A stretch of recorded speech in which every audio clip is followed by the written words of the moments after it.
I'm not gonna lie, 2019 was an amazing year reading wise. I made a mix of amazing new releases and amazing backlist titles, but no year is ever totally and completely perfect, because just as I have my favorite videos all planned out, like, oh god, I can't wait to talk about all the amazing books I read this year, I also read some disappointing reads this year, and it was even more heartbreaking because a lot of these books were books I'd anticipated. A lot of these books were books I'd heard so many great things about. A lot of these books were books that I'd already read previous books in the series that I'd loved, so I went into them with high expectations. But you know what they say, when your expectations for a book are so high, it's a free fall all the way down.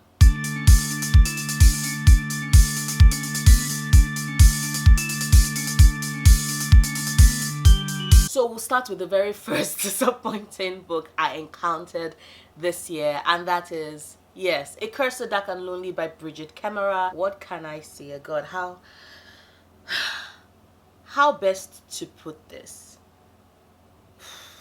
See, I had such high expectations for this. Before I read this book, a lot of my friends had already read it.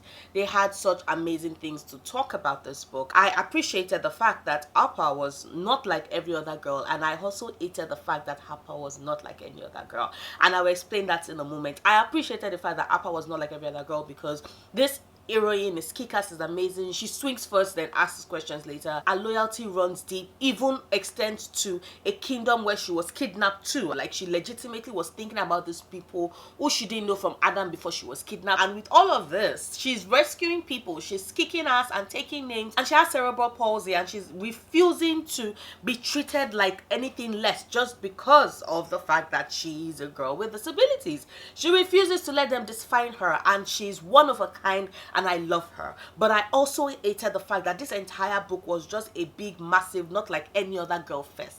Like, there's another book on this list that also makes it primary to this list because of that. I cannot stand that trope. Can we just please acknowledge the fact that girls like different things, and there's absolutely nothing wrong with that? Like, you can like sword fighting, and you can love dresses, you can love makeup, you can like horseback riding, you can like the sciences, you can like the art, you can like movie, you can like theater, you can like surgery, you can like blood. Like, when would writers tell unique, captivating stories about strong, amazing women and not default to the not like any other girl's trope? Like, when would that happen, please? Because I'm getting sick and tired of it. So like I said, Upper is amazing. I loved Grey.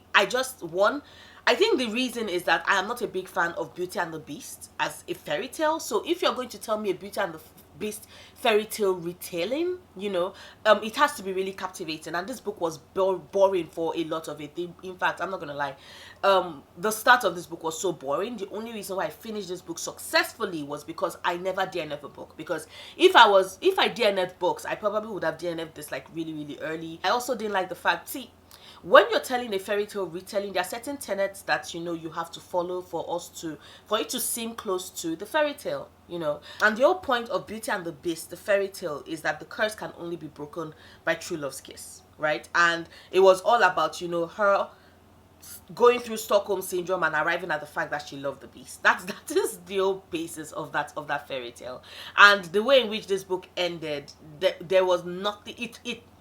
The curse was not broken because of true love's kiss, which was kind of totally and completely different from I would appreciate it, because we want to be different from the fairy tale, but you can't be so different from the fairy tale that you stop being the fairy tale, I guess. I'm actually kind of okay with the fact that there was no love in this book, but which also made there seems to be a love triangle thing seems redundant, because we've already established that there's no love. So why on earth is a love triangle? Yes, there's a love triangle in this book, which I feel totally and completely cheated about, because I'm just like, it's in force. Yeah, I found this book disappointing, which was sad because, like I said, I have a lot of friends that really, really love this book, but it just wasn't for me. Another book I found disappointing, Crown of Thunder by Tochi Oyebuchi. Now, I have a review of this up. I think, yeah, I think I have a review of this up. Um, what's the best way to talk about this book? See, I had read Beast Made Up of Night, which was the first book, because this is a duology. Crown of Thunder is the second book in the series. I'd read Beast Made of Night first, which was actually pretty decent.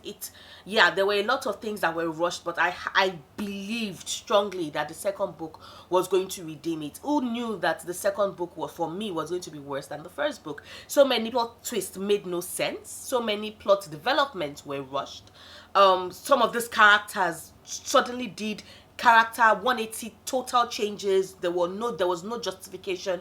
We couldn't understand the reason why. The magic system stayed consistently interesting because it's math based, and I enjoyed that. But a lot of this book, like I said, I had a problem with the characterization. I had a problem with the way in which the plot went. I had a problem with the fact that there was no synchronicity with the event. I had a problem with the fact that nothing happened chronologically, even though this book was told in a chronological way. And I know you're probably confused, like, that does not make any sense. There was a lot of jumping around, even jumping about, even though we were meant to be going like on a straight line. So it seemed like, if you ever played that Super Mario game, you know, where Mario jumps, you know, goes down, comes up, jumps, picks up food, comes down, jumps. That's just basically how this book was for me, both with regards to how the story was told and also how my emotions were going all over the place.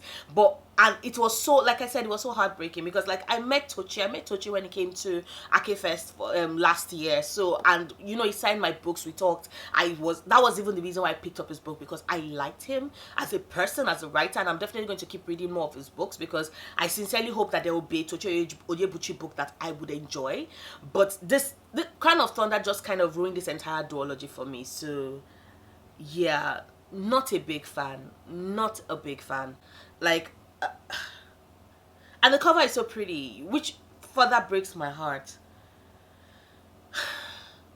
We could have had it all. We could have had it all. Rolling in the deep. We really could have had it all. Such a shame. And then there's Viper Babek's Organ. All I can think is, how the hell do you take a book about pirates and make me want to pluck out my eyeballs with a fork? Like, how do you write a book about pirates and it's so detailed about life on the sea and you bore me to tears? How do you write a book about a pirate that refuses to kill people even though she was raised surrounded by assassins? Like, she legitimately took the Hippocratic oath on a boat, on a ship, surrounded by assassins, with her father being the most vicious person alive, and refuses to take a life, and you bored me to like, it's a travesty. This book was so disappointing. I read this during the reading rush and I was so pained because I expected so much. Like, the character, what's her name, Marianne, goddamn Marianne. Like, you can't tell me that, oh, your father is a viper, is vicious as this, you shall take over like, even the fights with her father at the end of this book was so anticlimactic. It was just like, it represented my entire emotions about this book. This entire book was an anticlimactic mess. And I was just offended that I had to sit down. That one, this came in my Fairy Loot March box. So it wasn't like I kind of spend money, but at the same time, it came in the box with other things that I liked and I enjoyed. So I wasn't too pained, but I was still disappointed because, I repeat, this cover is so pretty. And the premise of this book is so good. And I legitimately wanted to love it. But even the love interest made no sense. So many things in this book made no sense. And I finished reading, I'm just like, why? I can't have this life back. I can't fix any of this thing. Like, nothing can be fixed. This is just, I was just so disappointed. I was so disappointed. I expected better. I wanted better. And I think the second book is coming out next year, and all I'm looking is like, will I read it? Nope. I think I'm just going to wait for the reviews. Hopefully someone will give me a spoiler-filled review so I know that I didn't really miss out on much, because I have a feeling that when that finally happens, I totally would not have missed out on much. Like I said, this book was just a drag, which is a travesty, because I repeat, pirates. And then there's City of Fallen Angels by Cassandra Clare. You know, I am currently reading all of Cassandra Clare's books, so yeah, because I have an entire backlist of books, like everything she's written, within the Shadowhunters universe. Anyway, so I read City of Fallen Angels, and it was disappointing. Nothing happened. This entire book was a book where nothing happened, except for the fact that Jace Arundel is so fucking dumb, like so dumb. How on earth are you so dumb? I'm confused. How did he do that? Like, what?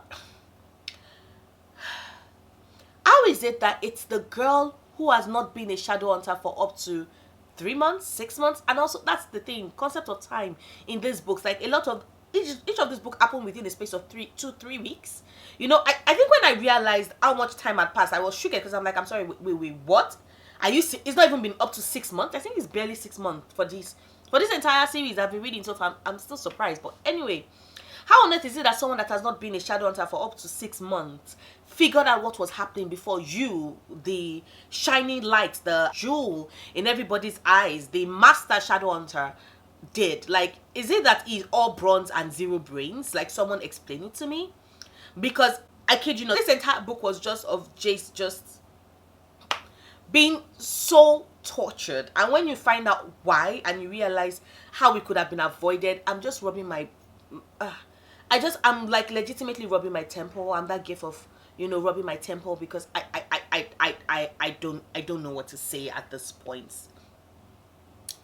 When a lot of the characters start acting stupid, that is when you realize that things are going downhill. And what made this even more disappointing for me was because I read this immediately after I finished City of Glass. And City of Glass I loved. City of Glass was a fave. I gave it 4 stars. I think 4 or 4.5 stars. Like, it had a lot of twists, a lot of amazing elements, a lot of things I did not see coming. I loved City of Glass. Like, I loved it. So, and then I immediately picked up City of Fallen Angels thereafter, and I realized what people said by, the Mortal Instruments is just basically 2 series in one, because the story seems complete and ends well with City of Glass, and then you start a second phase with City of Fallen Angels. And I'm not gonna lie, I was just a lot of the characters annoyed me, but especially because nothing really happened in this book. We didn't really have any idea of who the true villain was until the end of this book. So the person had been pulling all the strings behind, which I always enjoy, but please, like, don't just suddenly spring it up. Lay the groundwork so that when the villain happens, I might have even figured it out or guessed it or assumed that I know the villain is, and I go, that was good, but when he just suddenly comes out of nowhere, I'm just like, I'm sorry, what, really, huh? That kind of thing. So I'm just like, okay, hopefully City of Ashes, I think, is better than this, because I was disappointed. I also think it's also because there was not much Magnus, if any Magnus, in this book. Yeah, I think that was also partly it. But Isabel was, as always, amazing. Simon is a cheating cheater. Like, characters I admired and liked just kept on making the most annoying ass decisions. Characters I was barely tolerating kept making the dumbest decisions. This was just the book of dumb decisions. That's what we should have. That is what the alternate title should be. The book of dumb decisions that bored me to tears, because that was what City of Fallen Angels was for me this year. Boring.